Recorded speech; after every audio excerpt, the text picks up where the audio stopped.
Sí.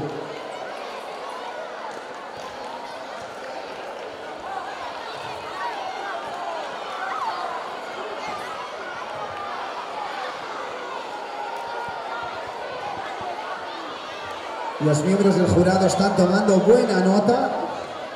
Claro. Candela se está poniendo morada con las golosinas que les regalaron.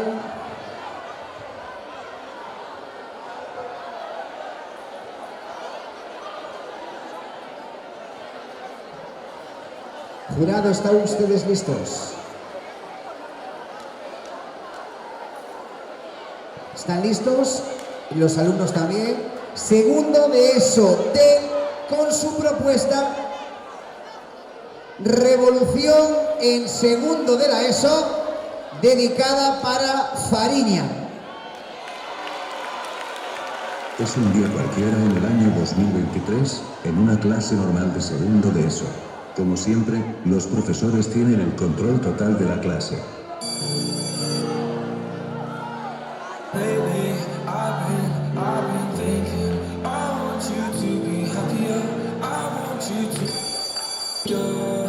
When the morning comes and we see what we've become, in the cold light of day we're a flame in the wind of the fire that we built. Every argument, every word we can't take back, 'cause with all that has happened I think that we both know the way that the story.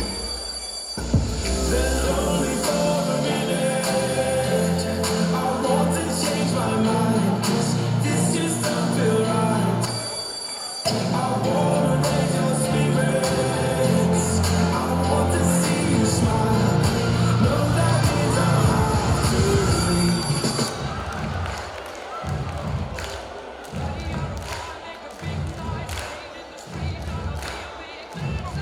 Esto solo se puede arreglar con una batalla de baile.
Los ganadores son los alumnos de segundo de la ESO. Ese aplauso para segundo de la ESO con su Revolución en segundo de la ESO.